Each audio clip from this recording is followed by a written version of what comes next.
Good evening, Berbice.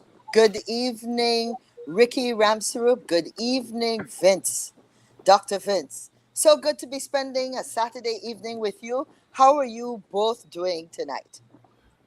Hey, Thank you, Kat. doing great, Kathy. I enjoying the the relatively warm weather. We getting into the springtime now, which is my favorite um, time of the year. So we're doing good. We're doing good here. And Ricky, Thank, how you doing, thank, boy? thank you, Kathy. I'm doing quite well. I had to come through your traffic and ease back. I don't know how you do it every day, Gosh, but it's it's a hard. mess here. We had a past 2 days of rain, and we got some sunshine today, but it was nice. Mm-hmm. And Mm-hmm. that, Yes, yeah. we had some good sunshine, a nice change, and we want to say a very warm welcome to everybody in the Berbice area. We're talking about Region 5. We know people are picking us up on our Facebook channels in Region 6. Thank you for spending the next hour with us. And I think we're going to have an interesting conversation. You know, although we are having a fairly good time and we are blessed, and we're giving thanks for all the many things that we can give thanks for here in Guyana, and of course, you, Vince, in the US. But I wanted us to spare a moment for those folks in the Ukraine, a really, really bad situation. Vince, I know you're based in the US, and like us, you're seeing what's happening to this country. You want to give us a few words on this situation, and then, Ricky, I come straight to you on our thoughts on what's happening in Ukraine. Yeah, it's as a matter of fact, I've been kind of glued to the television. It's very disturbing. You like, for example, yesterday, I'm sure that you guys are seeing the same clips. We're a tank just deliberately ran over a car. Just Yeah. ran over it and backed out and continue going. Fortunately, the people in the car survived, but it's very distressing and disturbing as to what's going on in the Ukraine. And of course, there's always the politics in the United States, but I think overwhelmingly the people of the United States are really upset, including the politicians on both sides of the aisle. So hopefully, you know, hopefully there could be some resolution very shortly, because it's the suffering of the people. Yep. You see them Or crossing the borders. I mean, it's so, you see families being split apart. The men have to mhm, stay, and the rest of mhm. the families, the wives and the children have to leave to go in a camp who knows where. Yep. It's really bad. It's really bad. It is. It is. Ricky, you've been Hi, following it thanks. too? Yes, Kathy. Thanks, and thanks, Vince. Good to be in with you guys. Look, I mean, this is a sad thing. I know we have really condemned this thing to the highest level. It's a bit frustrating because to look at this thing here, they could have really solved this thing in the human way, humanity, and I don't understand at this century we are going to war, where we have the entire world, we're working with the United Nations to ensure that we have democracy and to have peaceful way of resolution in terms of if you have border issues. You saw the one with the Guyana and, and Venezuela. We're trying our best to put the diplomatic channel into play, the war court, the ICJ. There are so many ways that we can deal with an issue like this. But when I think this, Kathy, if you come back from previous person who have like this mental challenge, they believe that they're like God, and that's what power sometimes do to human being. They believe that they cannot be removed from the office. They believe that they have this power that they can control the world. We read a history about Hitler. Now comes Putin here. Um, and I don't know when it will stop because the people of Ukraine, they are so much, as Vince was saying, the children and the women. I Yep. saw so many videos. They're crying. The children are holding their chest. They don't know what Yep. to do. They're picking up arms. What I like most is we had a world champion boxer. I mean, Vladimir Klitschko. We saw the Miss Universe. They pick up them arms because it's the right thing to do. It's your country. How Mhm. can you just wake up and say, you know what, I'm going to declare war on a country. And look, the buildings are destroying everything. We have seen war destroy buildings from buildings, country to country, Kathy. And the 21st century, I'm totally against that. Totally. Yep. Yeah, it's a sad situation, and like I said, I'm very, very. I think Guyana and everybody stands with the people of Yeah. Ukraine. I'm happy that all the political parties, and of course the government, have issued very strong statements. And this is where I feel, in terms of our own country, we have to have a commitment as a people to be able to always speak with each other and to try to solve our problems. We have to make sure that there's no issue that can escalate in this country that could take us down such a road. So each and every one of us, the politicians, the members of civil society, each and every citizen must ensure that we have this responsibility to keep Guyana safe and to always be able to talk. And that's one of the sad things that I'm personally disappointed about, that the kinds of conversations we're supposed to be having, even within the parliament, we saw some very unfortunate situations in the Hmm. parliament, which we want to speak to the people of the Berbice area and to clarify some facts and to extend a hope and a wish that we're able to do this in a better way, that we can be bigger people, because we have to be able to talk with each other and understand that each and every one of us, every political party, has a right to participate in the future of Guyana. Hmm. So we had an exciting time these last 2 weeks. We've had some unfortunate things, and then we've had some good things happening too. The good things, we just finished our 52nd anniversary of a republic. We didn't really have MASH, understandably, but we were celebrating 52 years as a republic. And again, you would have known that on my Facebook page, guys, I put a post because I was horrified when I went to Parliament to lay a Parliament. motion that I'm going to tell you about. That we discovered that there was going to be a big flag raising ceremony, and of course, deliberately, members of Parliament, of the same Parliament where that ceremony was taking place, were not invited. And this is where we say we start to sow the seeds of discord when you will have a national event. It's not a political party event, it's a national event where all Guyanese, in this case, all members of parliament, at a minimum, should have been invited. And it's not that I want an invitation, I could sit down and rest at home, but it's the principle of it, that our parliament must be unified, it must always act independently, and the speaker must act independently. As you know, we actually put a motion because, Ricky, maybe you want to tell us a bit, very briefly, about what happened in Parliament that caused us recently to lay a motion. Update Vince and maybe our listeners about that infamous, now infamous dildo comment. Thank you, Kathy. And it's kind of I'm embarrassed by those statements made in the highest office of our country. I mean, the highest. I always, when I wanted to be a member of parliament, I was so excited.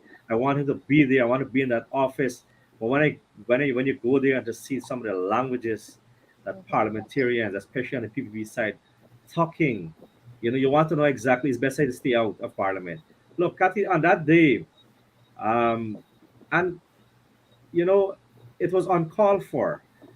On that day, it was, you know, every time that member, Nigel Darmlal, every time he respond to a question, every time he respond to a question, he always putting some sort of negative comment within that question. If the speaker asked him not to get personal with what he was saying because he was attacking Natasha Singh Lewis, honorable member first.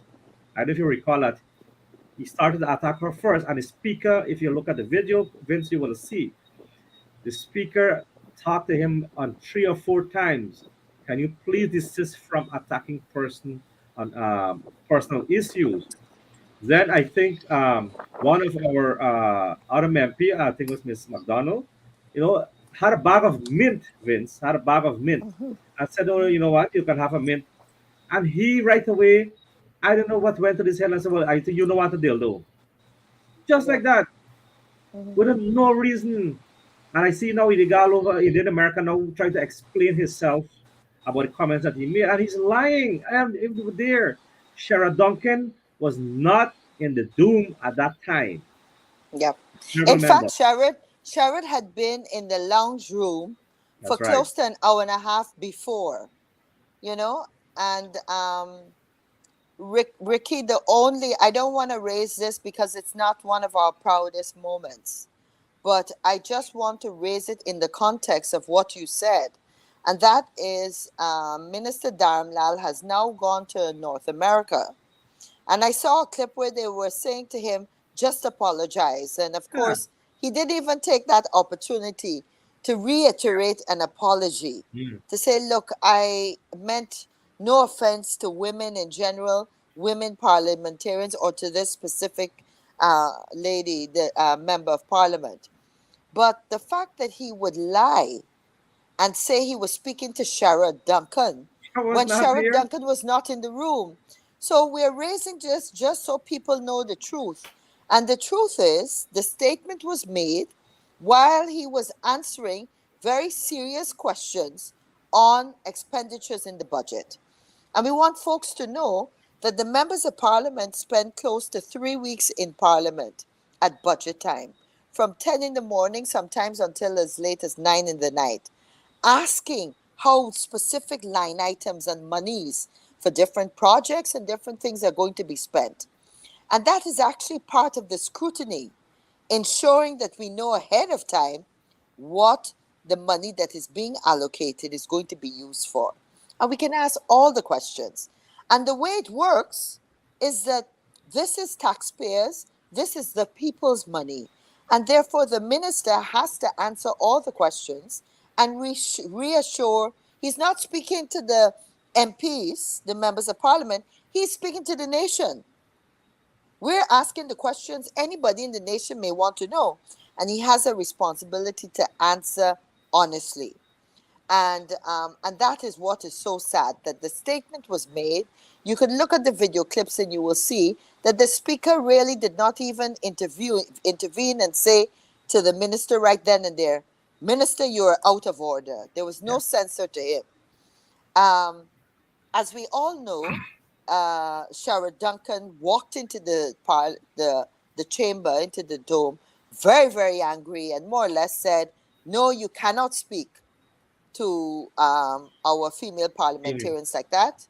And what is sad, which to me shows the fact that this speaker is not fair and balanced, you censor Sherrod Duncan for coming in and raising his voice, but you don't censor the person that on the floor, it wasn't a heckle, on the floor of the House said one of the vilest comments. Ricky, anything else you want to say on that? I don't want us to spend too much time because we got a lot of interesting things Or to could talk I about. add my little Sure, piece, sure, Kathy? Vince. Here, Sure, and Vince. I looked at, I tried to look live at most of the budget speeches. So I did see that live, and I Yeah. did see it on video all the time. And I always look at it this way. I think it's deeper than even the speaker. The behavior of members of an organization is a reflection of the leadership and the culture of that organization. Mhm. And for this guy to get, first of all, I'm not even going to mention his name or even call him a minute because he doesn't deserve it. To me, he should be out of parliament. He doesn't deserve to be a minister. He doesn't set the right example for the kids of the country. But it's just a reflection of what's tolerated and what's accepted within the what appears to be the PPP party. Because let's say here's this statement that was made off the cuff. The first thing that any decent leadership would have done is condemn it or Mhm. apologize, tell him he's got to apologize. Not only did they not do that, they're parading him all over the place. I would have been hiding him in some corner to keep quiet, at least to sell the site for a little while. They're parading him internationally, which means a party, they're proud of this type of behavior. So it's much deeper, but it reflects again the behavior of the party and what their culture is. Yep. I Well, totally endorse that, Vince. I totally endorse that because, I mean, he said that he offered apology. It was not all he said is that I retract what I said. That is not an apology. yep. It Yep. means that it will remove from the writings of the Hansard in the house. That is the only thing that happened. But he still did not apologize to the female MPs or the entire nation for what he have done. He have not done that, Kathy. And you're right. And one of the things I felt strongly about is that we can't have men treating women at that level in the parliament and then turn around and talk about domestic violence and everything Yep. else. We have to be fair, and every woman in Guyana does not deserve to be spoken to in such a derogatory manner.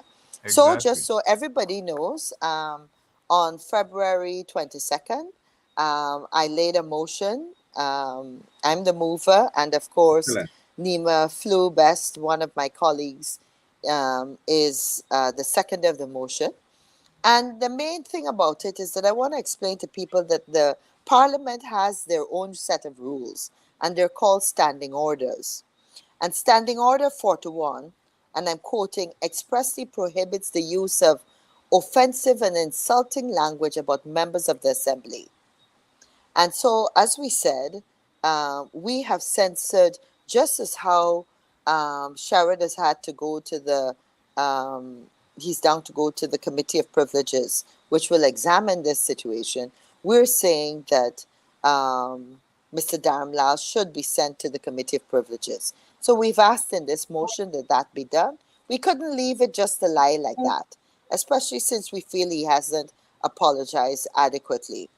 Yeah, Kathy, So I totally agree with the actions you guys are taking, but I hope that this here is a message being sent to the women of Guyana, in terms of them understanding where the PPPC lies in terms of its respect for women, and I hope the party and this guy has to be held accountable. And accountable, I guess the only way you can hold them accountable is when you cast your votes.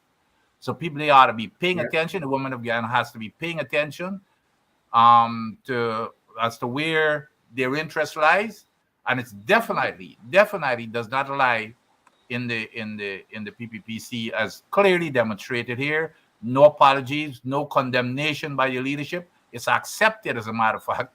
Because the guy is even being rewarded, as far as I'm concerned, by being all over the place. paraded in the U.S. That's Yes. right. So I didn't even know that. to me, they like what he did, as far as I'm Yep. concerned. Yep. I didn't even know that he got back his visa because I know he was revoked for some disciplinary, some sort of behavior like that before. I didn't even know that he got back his visa. I was Yep. surprised. You remember? Yes. But anyway, we have said that there should be some kind of punishment. So let us see if the motion is allowed to be debated, and that will make an interesting time. And I'll definitely come back to tell you what happens. But Kathy, But I want to emphasize that we need to expand this punishment beyond him, because we're I looking at agree. him. It has to go. We've got to tie this party, because that's where his cues are coming from in terms of his behavior, and it's wanting to blame him, but to me it's a bigger problem we have. Yep. And one of the things I know for sure, and I'm honest enough to say that the speaker, I feel, hasn't taken enough control of the parliament, and therefore there's always I've been in parliament since the parliament in 2011 and then in 2015, and this is the worst that I have seen in terms of how people speak to each other, in terms of how they treat each other.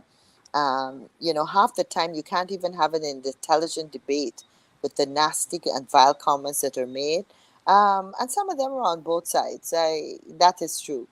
But this is where the speaker needs to take control. I actually have started to go quite a few times. I choose to attend Parliament virtually just because I have found it to be a very abusive environment.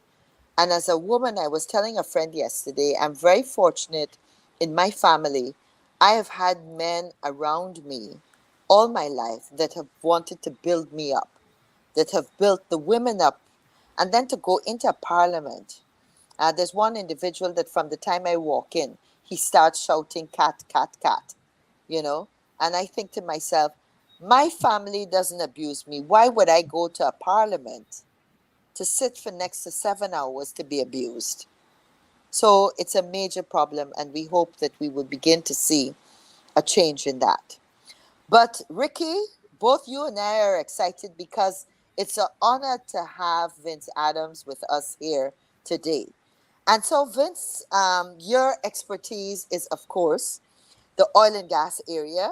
I want to remind people that Dr. Vince Adams was the former head of the Environmental Protection Agency, and we've heard several agencies decry the way in which he was fired and sent off the job when he was really one of the most qualified people. Long years of experience working in the US at the highest levels.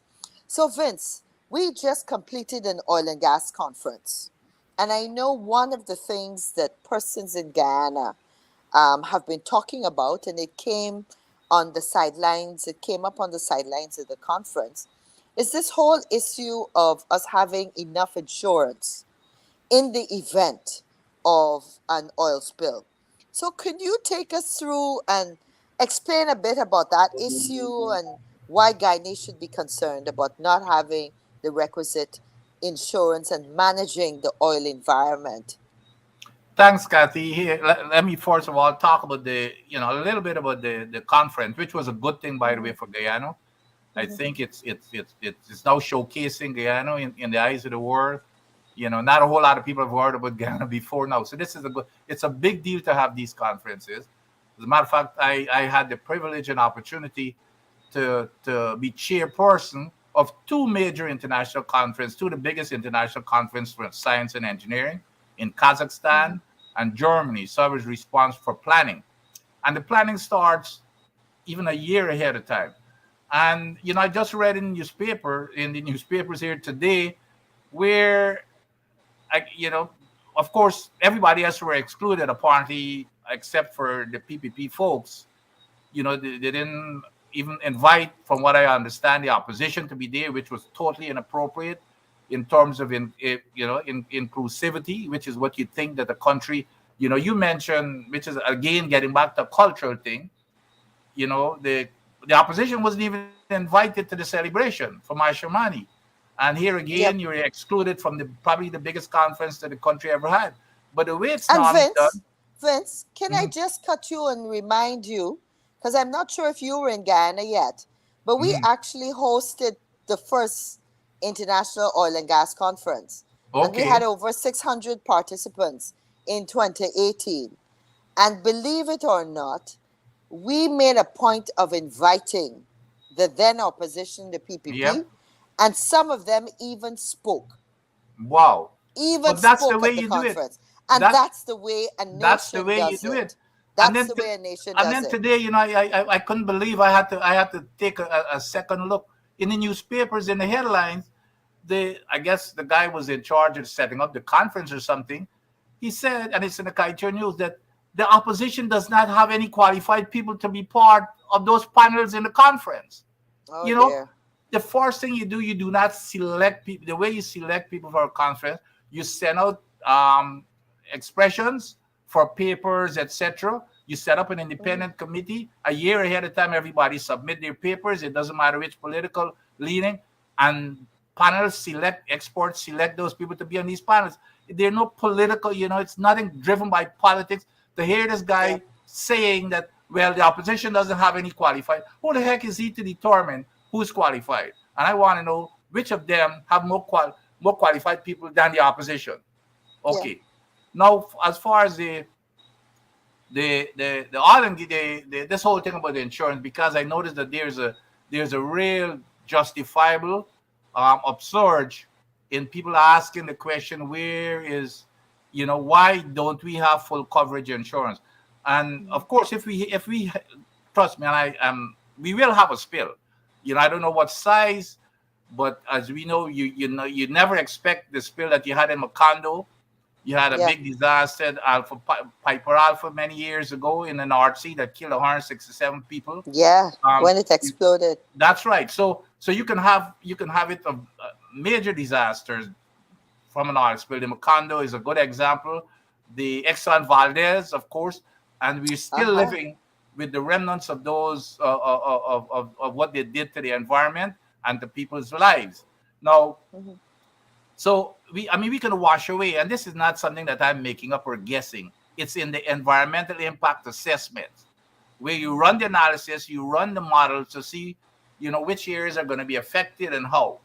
The oil would go all the way, travel to wash away the entire Caribbean, basically, all the way to Jamaica. The whole Wow. economies of those countries that depend on tourism, etc., will be gone. Mm-hmm. And the other thing that we've got to talk about, we're talking about what happens in Guyana. Now Suriname is producing right next door to us. As a matter of fact, it's right just a few 100 feet away from where we're producing, they produce. And we're downstream of anything that happens there. We're down, especially the first area that will be hit is Belize. The entire Mm. coast of Belize would be hit. That's the first thing because of the flow. Now, let me tell you something about this insurance thing. Because I've been watching almost on a daily basis, people have been writing and expressing their concerns about the insurance. The one thing that I don't think that people know, that when I was at the EPA, we forced Exxon into agreeing to full coverage insurance. Mhm. First of all, they didn't, because the old contract had said that you could be self-insured. Well, guess EPGL, which is a small subsidiary, it's a newly formed corporation. They don't have any assets. So when I got in there, Lisa 2, when I looked at Lisa 2, I said, no, no, no, no. You don't have any money. You've got to go get insurance. So they went out there. They got the highest in the market was $2.5 billion. I said, Macondo, the spill in the Gulf, is running $70 billion. So who's going to cover the rest? Guyana Wow. go bankrupt. So they said, well, we can't do this. I said, well, okay, you watch it. That permit on my desk, I ain't signing it until you get it. And they thought I was kidding. It sat there for months. They tell me how much money they were losing. I said, hey, that's not costing me anything. So you've got the incentive. Anyway, they finally agreed that they're going to go get full insurance. And what we demanded is that the parent companies have to cover anything over the 2.5 billion. And the parent companies are, of course, ExxonMobil, Wonderful. Hess, and Sunak. So they Mm-hmm. said, well, I said, hey, you got to figure out how you did. Well, they agreed finally. And they said, well, okay, give us time for us, the three parent companies, to get together and figure out how we're going to cover these liabilities. Well, they were working it for months with our attorneys. And up to the time that I was leaving, we were close to coming up with that agreement to be signed. We had several meetings. And then, imagine, I was removed in August.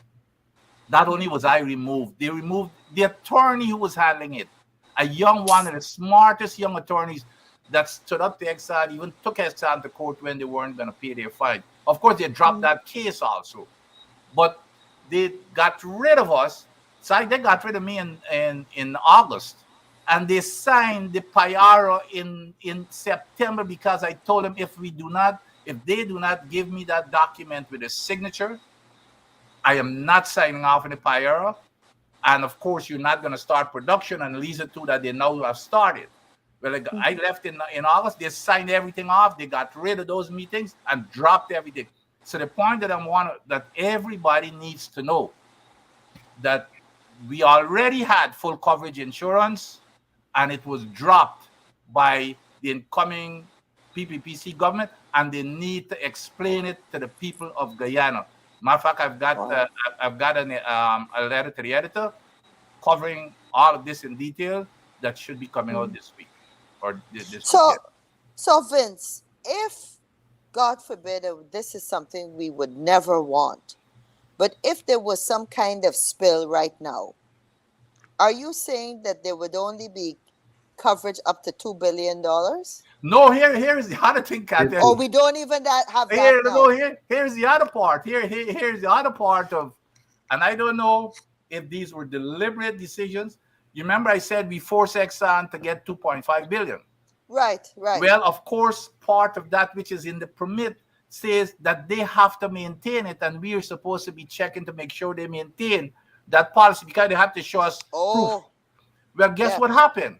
Now I'm seeing the vice president is coming out several times saying that they're going and trying the EPA to get 2 billion, which means my question is, did they allow Exxon to get rid and just drop that That policy policy. to now start talking about this $2 billion?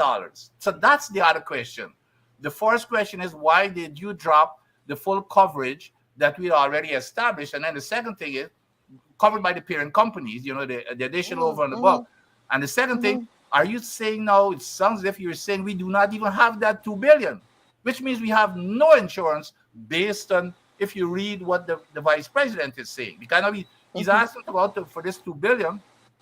Well, we're supposed to have 2.5 billion forever regardless as the floor. Well, apparently we don't even have that right now. Wow, wow. So, So those are the two questions that we need to push. need to ask. Well, that they have to answer those two questions. Ricky, we can ask it in the parliament. Go ahead, Ricky. Yeah, no, I mean, Vince, you're absolutely correct. I mean, it's not only Guyana that will be affected. We have saw only on 15th of January, I don't know if you recall it, Peru. They had an oil spill over about 70 kilometers in long distance, an oil spill from the Repsol, the Spanish company that is there. You understand me? And these things are reality. Then we had a gas leak the other day. I couldn't remember where that was, but these are all because, and I'm talking about the gas because the location that is there, they're putting the gas to shore project. It's very, very, very in a strategic location. But Vince, you're absolutely right. You have to get insurance because those countries that you're talking about, like Barbados, Trinidad, Jamaica, will be highly affected, and those countries are based on indeed the tourism. Yep. So, and I'm happy, you brought this up because our and the important one you brought up here is the one in Suriname. That if there's an oil spill there, because we should demand Suriname having the insurance too. That's right. What happened there? I was, as a matter of fact, I was in a committee that went to Suriname, and we had 3 ministers who attended the meeting. Their natural resources, etc. Now that I asked them, first of all, there are a couple of issues there, and apparently there wasn't any follow-up. They're so close to where they're drilling to us. I asked them. I said, we need to see the information as to whether you're doing directional drilling, which means you can go vertical, but then come horizontal over into our. So I said, we need to see all that information, and then of course, secondly, where are your models that you ran to see if you've got a spill, where is it going to go? Because we did all that in it, and we should be involved. This is what was my recommendation to the State Department. Well, the Ministry of Foreign Affairs. We should be involved in their modeling and their preparation for an oil spill response and those type of things. But here's the other thing. Here we've got Venezuela next to us. Do we want to give Venezuela some kind of a reasoning? Because Venezuela sure would be washed away also, by the way. Because it comes from east and everything comes west. So that that all along the North American, the South American shoreline would be in jeopardy. So do we want to give Venezuela some kind of a reason to do whatever they want to do? So this here is real. And then the other thing is, to Kathy and Ricky, our spill response plan is grossly inadequate. And here's the other thing that I'm going to tell the nation right now, that I refuse to sign off on it. I would not. I mean, there's no way that I could have put my name on something like that. Wow. So that gives you, you know, So, Vince, again, just for clarification, are you saying that if we did have a spill, we don't have a really high-powered, excellent plan in place with the personnel and who will come in no. to manage it and equipment and all of that? Here's some key pillars of a response. First of all, you've got to know what you're planning for. Mm-hmm. So what I asked for, I said here before we need to do a risk assessment to figure out what we're planning for, and on top of that, now remember, now you've got to have, and I've developed spill response plan, well, not emergency response plan, which is the same thing for various scenarios. So when you establish the scenarios, but the thing is everybody along the coast are going to be effective, which means that you've got to get them integrated into your plan, because when Mm-hmm. stuff start happening, they've got to understand that, you've got to have force responders. You've got to Mm-hmm. identify who's those Yeah. responders, who they're taking instruction from. So you've got to have an entire chain of every single community along the coast, and everybody understand who is doing what. There's nothing. Communication is a key part to that. And you also have to have, like a central place to monitor at all times. You can't wait Mm-hmm. until something happens to say, "Oh shucks, you know what? We need to put." It's gonna cause sheer panic, Yep. and Yep. nobody's gonna know what to do, and we don't have the technical experts. So we all keeping our fingers crossed that it doesn't happen. But here's the other thing, Kathy, that a lot of people are not even recognizing. We're thinking, well, hell, they're way offshore, but guess what? The models show it comes onshore and even goes up rivers. So could you Oh imagine when it gosh. starts going up the river in Georgetown, for example, when it starts going up what the heck is going to happen? So it's a serious, serious matter that we're taking too lightly. And, especially in terms of the insurance that we dropped, that the government Mm-hmm. should have to explain it. And of course, what are the consequences? A lot, if this thing happened, besides the cleaning up, what are you doing to prevent it from happening? Mm-hmm. To begin with, or at least reducing the risk of it happening. And Mm-hmm. I don't think we even believe, somehow we just going along lackadaisically, but there's some serious consequences. Absolutely. It's Like when I was at Vince. EPA, for example, one of the things that was in my plan, besides setting up an entire petroleum unit that again they've dropped. I worked with the World Bank. The World Bank gave us contribute $1 million because they saw the need for it. We established an entire petroleum unit with 36 specialized people that we're going to go out and recruit.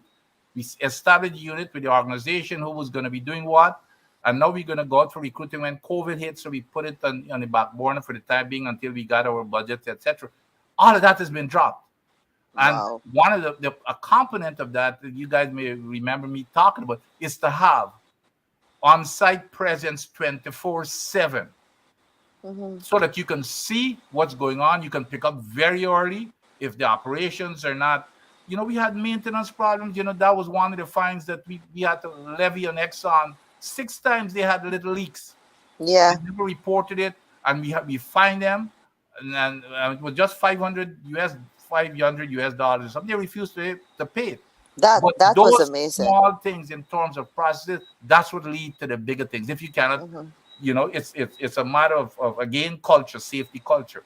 You need to Mm-hmm. have people on board 24/7. No question about it.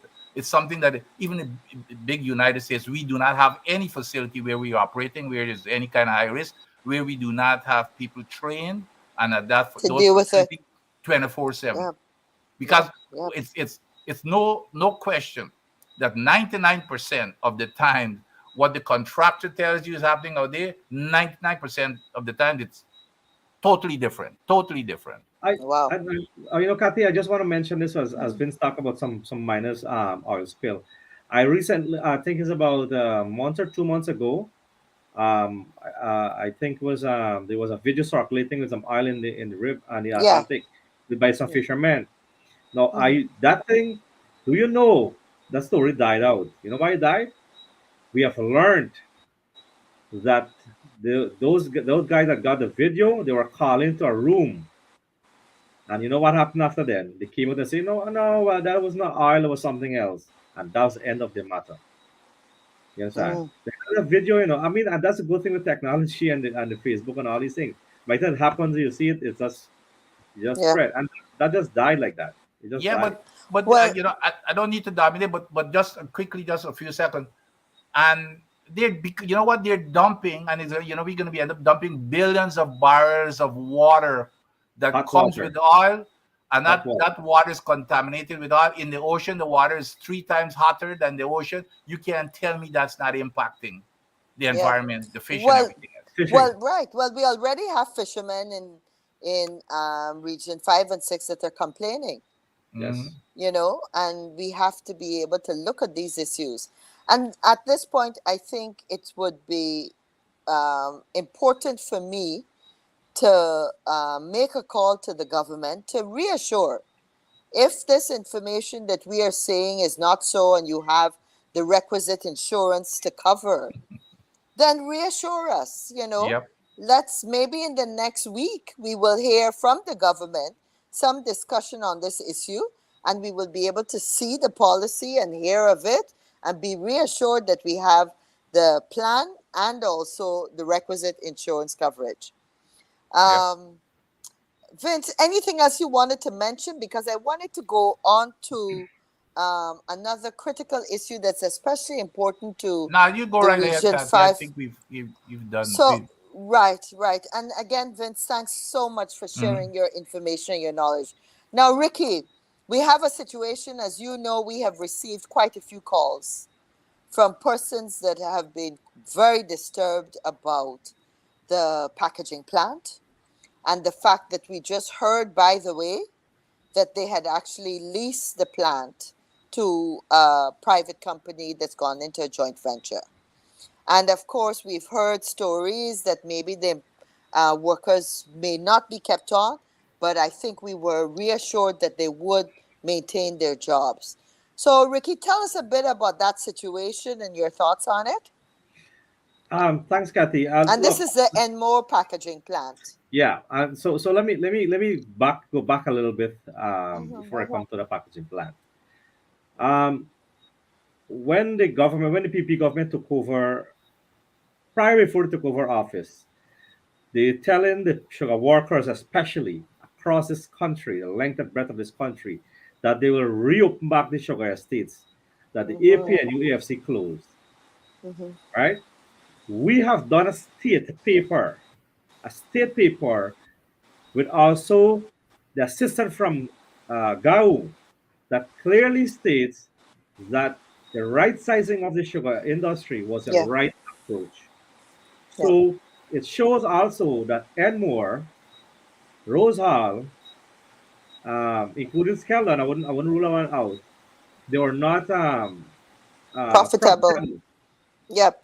So to make it profitable, we have to right size it, meaning we would have been putting with the paper shows that the Blairmont Sugar Estate, the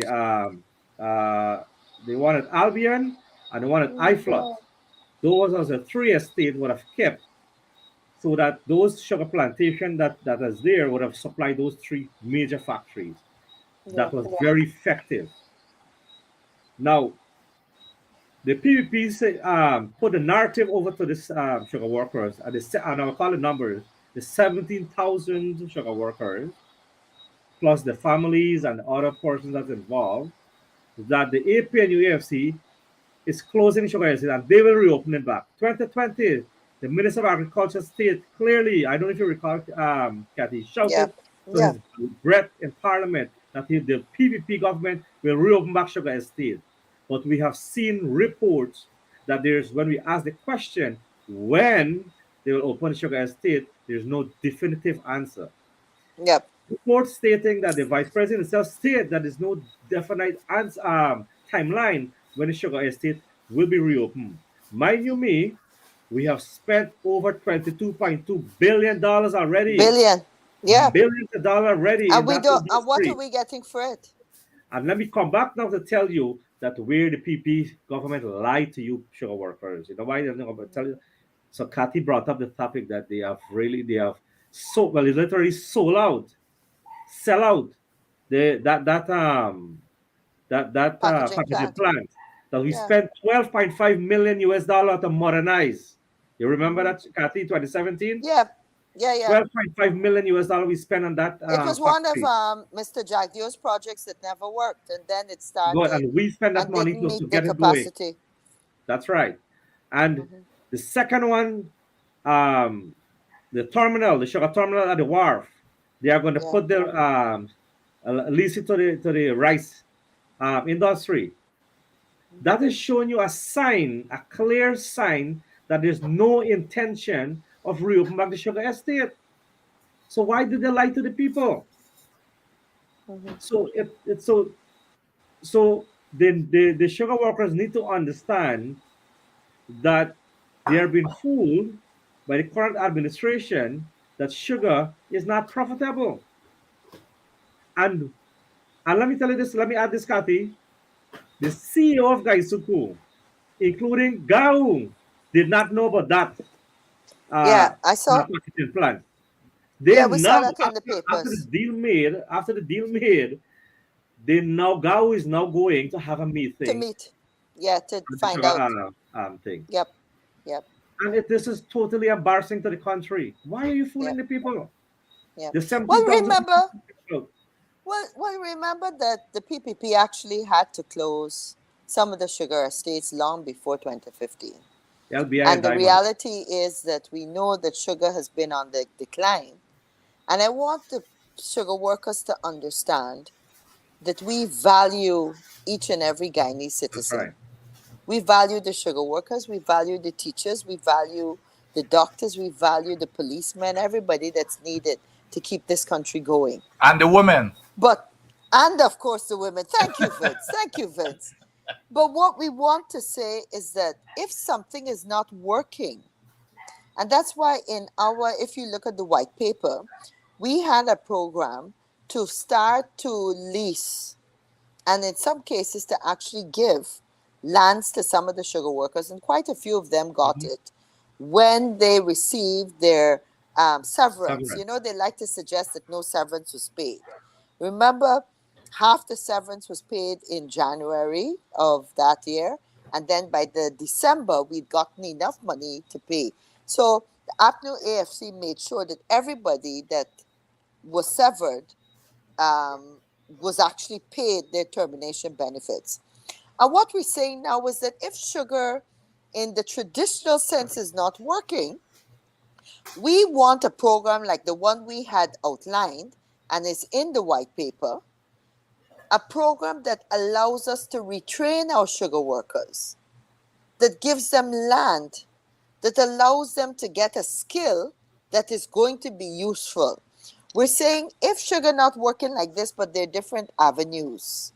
We talked about cane for ethanol. We talked about several other possibilities. You know, what we're saying is that we should be looking at that.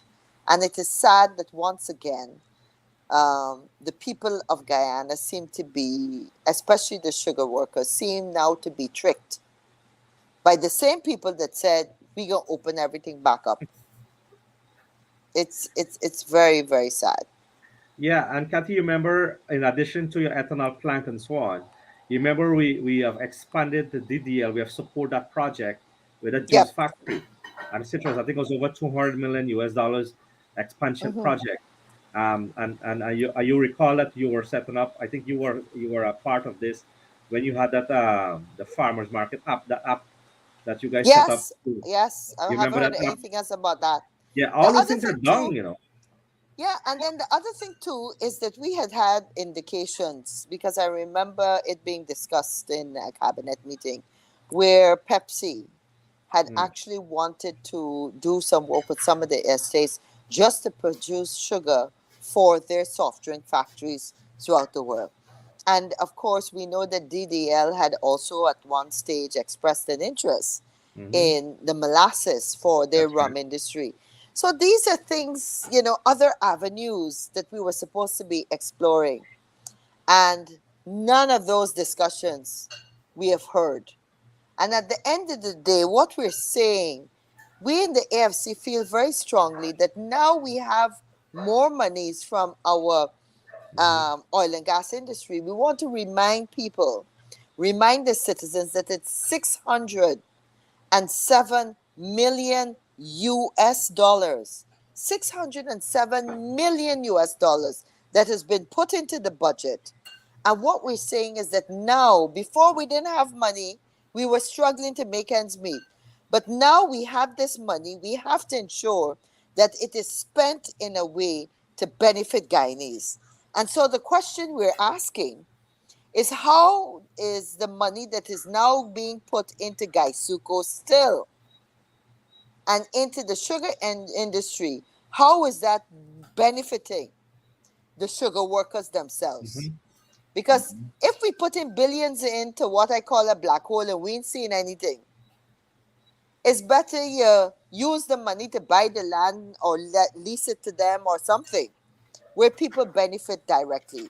It's similarly, we had this wonderful opportunity to ensure that we could have taken a couple million out of that 607 million and made sure young people, we could have subsidized university That's education. right. We That's could have right. subsidized all the GTIs, the government technical institutes. So people today are trained at the highest level in welding and all the different kinds of things that we may need for the oil and gas industry and the support services. And the minimum wage could have been increased to 100,000. The pensioners could have gotten much more, you know. The minimum wage could have been more. And what we're saying is that, yes, don't waste time talking about who did and who didn't do. The reality is we couldn't do more before as much because we didn't have the money. But now we have the money. What are we doing? But Kathy, in addition to that, the same very Port Moran school that we proposed could have been expanded to train persons in right in Barbies for the oil and gas. Also, and we the have the Tain campus too there, right, Ricky. good. So about the community, Yeah. the expansion for the TN University with the same free Mm-hmm. education that we had, and in our manifesto, Mm-hmm. our manifesto had free education from nursery to tertiary Yep. because of the same thing of the pursuit, because the human capital or human resource are the most important thing for an economy. So that is where you have to invest your money. But no, Mm-hmm. they already put 20 point something billion dollars for gas show project.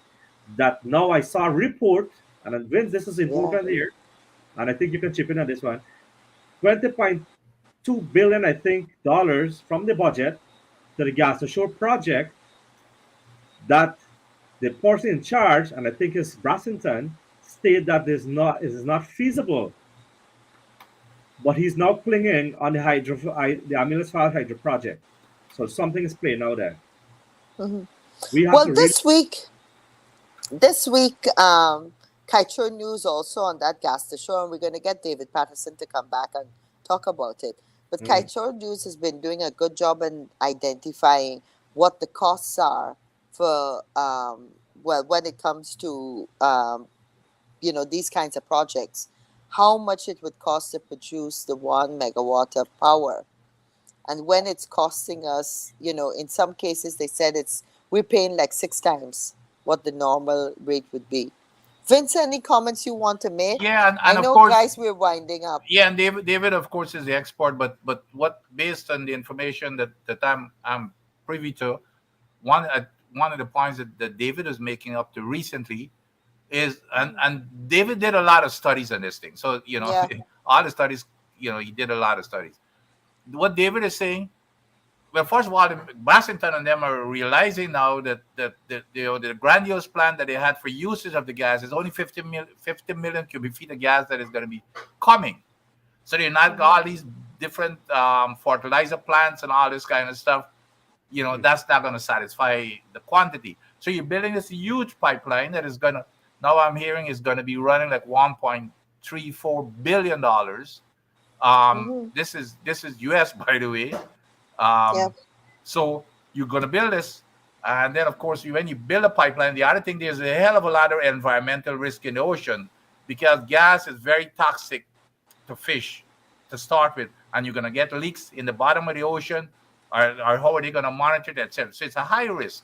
But so I think that's what David is coming. Well, rather than building a pipeline, the technology is there right now where you can just pump the gas in ships and The bring it ships. bring it to shore without Yep. this big Mm-hmm. pipeline, and for a much cheaper cost you can Hmm. transport it by vessel Yep. to Very true. to the shores. Mm-hmm. That's an excellent point, Vince. And there are so many persons, there are so many countries who explore oil and gas before us that you can Mm-hmm. learn from. The government keep making this excuse, Kathy, that oh, we now started, but you are in a better position to learn from all that happened around the world. You don't have to go and reinvent the wheel. Yep. Yep. There's no Yeah, And reinventing but the that's the wheel. beauty of Ricky, technology. that doesn't fly anymore, because here I was, I brought almost, my intention was to brought all my experience, international experience to Guyana, running the EPA, turn the EPA from it like changed with like day to night, from night to day, and they just abandoned everything else, the insurance, the everything that I did. So that doesn't fly anymore with them saying, well, okay, we're just starting. Heck no. Here you had a plan, and I'm just using the EP as an example. You had a plan that is internationally, it was an international plan, based on international processes, etc., and you just decided to abandon it. Mhm. Yep. You see, the point Very here sad. also, the additional point here also, which we I want the Barbadian and all those who are watching across Guyana to understand that we have already close to 3 years this government in office, and they have not bring any new project, no new project to the on the table. Every single thing they're working on is what the AP and UAFC had proposed. Every single project that they got right now. And Kathy, you can Yep. attest to this because The you are a member of bridge the cabinet. over the Demrai River, the gas Everything to of that. shore, yep, In fact, I was the challenged road. by some friends came in from the US about a couple hours before I come onto the program. That you know Mhm. what they asked me the question, what are the new projects you guys doing other than when you guys were in office? And I said, and I was like trying to think in my brain to find out which are the new projects that they got, and the guy told there's none. You understand? So well, that is good for us because our projects have been running, the AP and EFC projects have been running, and they just remodel, and I know what they do it, and like when they did the Mhm. David Gas Ashore, sorry, the local Yep. content thing, Spend more, yeah, remodel it, and make it cost more. Well, money for gentlemen, the we boys. are close to the end this evening. I know we skipped through quite a few different topics, but I want to give you each a minute to wrap up on, to have some closing remarks, so to speak. So, Vince, any Yes. special thoughts, Oh, absolutely, concerns? Kathy. And I'm just gonna, kind of reiterate some very, very key things that happen here. First of all, it's very troubling the way that the government continues to operate in terms of exclusion, Mm-hmm, excluding people of mm-hmm, one, whatever it is. And there are examples, the Mashramani issue that they did not mm-hmm, even invite member of parliament, the oil and gas conference. They mm-hmm, did not invite folk from the opposition. The firing of government employees as soon as they got into office. As long as you don't belong to their, as a to their political entity, you're gone. And of course, the famous minister in parliament that use abusive language against women. Again, it shows that this is not a party who care to include women in their midst. And then, as far as the insurance is concerned, Kathy, I think this is important that we need to follow up mm-hmm. on this. That especially the vice president, because I think this is under his portfolio, need to answer the question: why did they abandon the what we almost had in place that Exxon had agreed to, was to have Yeah. insurance in place, full coverage insurance. Exxon agreed to that. It's in writing, so he Mm-hmm. cannot dispute it. And did he allow Exxon to withdraw the 2.5 billion that was already secured? At least we had 2.5 billion US dollars secured. So I think so. That's what I would like to leave the audience with here tonight. And those are the questions that we must ask. Hmm. Ricky, any closing remarks? Thank you, Kathy, and a pleasure being with you and Vince on this program. Um, Look, it's the the sugar workers need to understand, and the entire country need to understand that the they were being lied to by the PPC government in terms of the sugar industry and to try to reopen them back. You guys need to understand that, and it's not the right thing to do. So, um, also, you have learned that the uplift, they remove the restriction for the curfew in terms of the COVID-19. I want to tell you that the COVID-19 is still in existence. You have to take care and to take precautions, protect your family and your loved ones. Still continue to stay safe. And that's all I want to say now, Kathy, and wish everyone a good night. Before we go to, I want to say I am vaccinated. I took my booster also. So if you're not, we urge you to get your vaccine because that's the one way we're going to all protect ourselves. I talked about the good things happening. We talked about some of the challenges. We've had a lot of accidents in the last 2 weeks, some of them in the Region 5 and 6 area. And I want everyone, all the residents, to know that when we come out to visit you guys, we want to make sure everybody's there. So we implore that let's be safe, not only with COVID and our protections, but let's be safe on our roads. You don't have to drive fast and not get there at all. Take your time. Take your time. With that, we want to thank you ever so much for joining us this Saturday evening. Thank you very much, Member Parliament Ricky Ramsuru. And then, of course, thank you very much, Dr. Vince Adams, all the way in the USA. Stay safe, everybody. I'm Kathy Hughes. Thanks for joining us and take care. And thank you Bye. to DTV Channel 8. Thank you all. Thank you, Thank you. Kathy, Thank you. Ricky, and all the folks looking. Take care. Great. Thanks.